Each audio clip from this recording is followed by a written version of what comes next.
Welcome to the third lecture in our series of lectures on the paperback computer episode of the Machine That Changed the World documentary. This series is based on a documentary titled The Machine That Changed the World of 1992.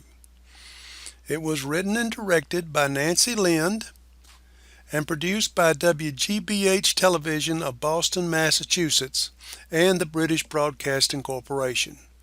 Backers included the Association for Computing Machinery, the National Science Foundation, and the Unisys Corporation. We ended our last lecture with the introduction of the microprocessor by Intel, under the direction of Robert Noyce. We learned that the very first microcomputer using the new microprocessor was the Altair 8800 designed by Ed Roberts.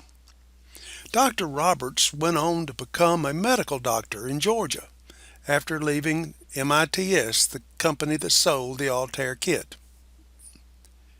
Now we will discuss a very interesting time in the evolution of the computer. When the Altair made the scene, tech clubs began to appear all over the country as young hobbyists started building their own versions of a microcomputer.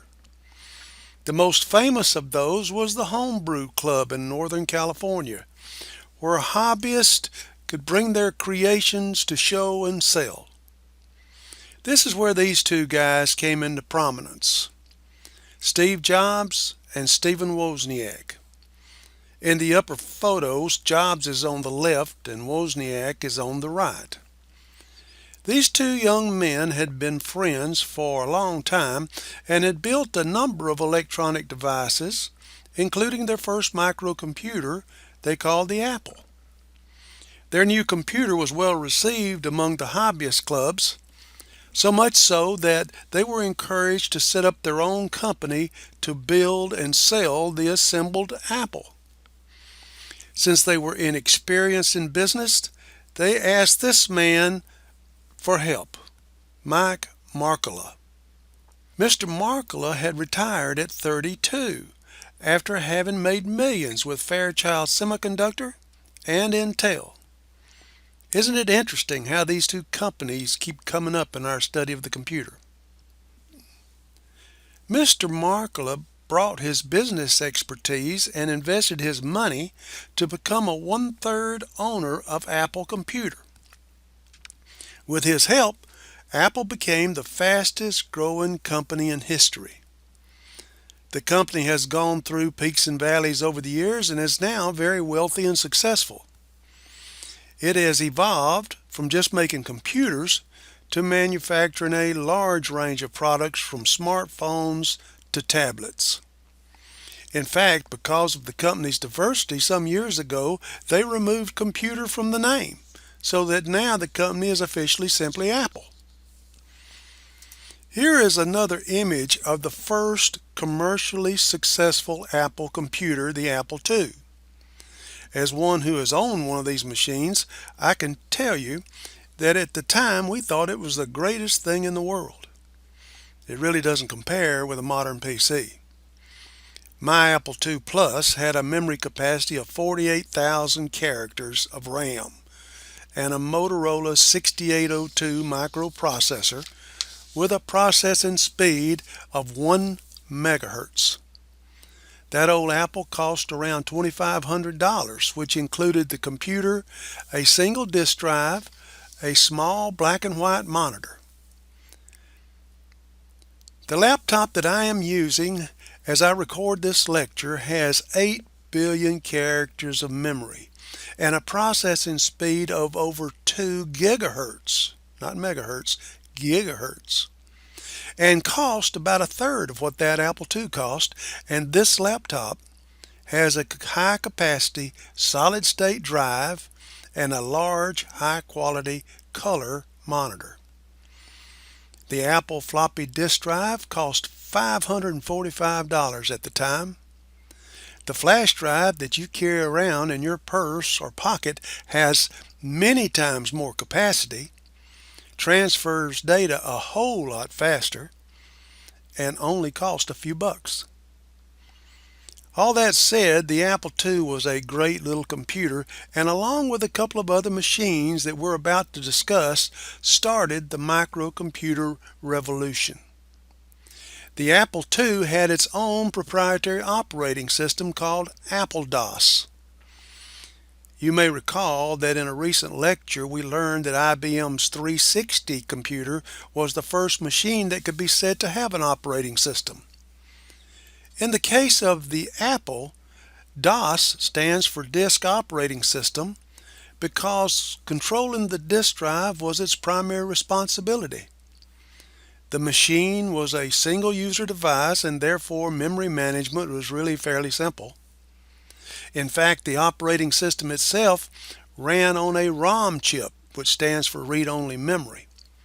And so it wasn't necessary for the operating system to protect its own memory space because it wasn't being held in RAM, in primary storage.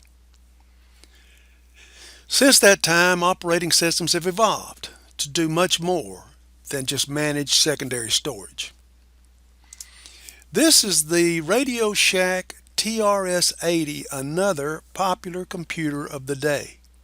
Yes, believe it or not, Radio Shack was a pioneer in the microcomputer industry.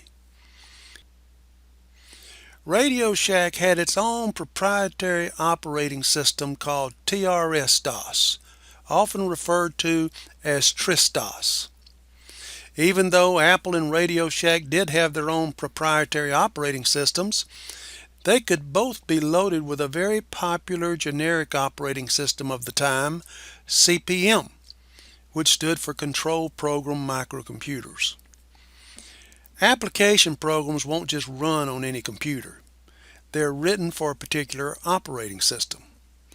Therefore, if you found the greatest program in the world running on a TRS-80, it would not run on your Apple, unless the software company had written a different version of the same software for an Apple. It was common for business software companies to write their applications for CP/M, and therefore, if you had either an Apple or a TRS-80, you could run those programs by purchasing CP/M for your computer. CP/M did require loading into memory, and so it had the added responsibility of guarding its own memory space as well as managing disk drives. Then in 1980, IBM used the Little Tramp as its spokesman to introduce the new IBM PC. If you run a small business, profits can get squeezed when inventory doesn't match up with production. What can help is a visit to an IBM personal computer dealer. Once you've explained the kind of help you need, a computer expert will show you the system that's right for you, show you how simple it is to get started, and how IBM's easy-to-follow instructions and library of business and management software can help you solve your problems and give you a tool for modern times. The IBM personal computer. Not only can it help you plan ahead, it'll balance your books and give you more time to make dough. And the cost? That's the icing on the cake. Your own IBM personal computer. Try it at a store near you. The machine was an instant success, not in a small part because it had almost 5 times the processing speed of its earlier rivals, the Apple and the TRS-80. The IBM PC used a microprocessor from Intel called the 8088. This computer, because of its immense popularity, became the standard for future computers, including most of those in use today. A few years ago, IBM sold its microcomputer division to Lenovo and is no longer in the microcomputer business. But for over 30 years, IBM was the model for the entire microcomputer market. IBM's operating system was PC-DOS, which was provided by Microsoft. It gradually morphed into MS-DOS, which was the ancestor of the Windows operating system that we use today. Let's take a break. look over your notes, and when you're ready, come on back for the next conversation about the paperback computer episode of The Machine That Changed the World.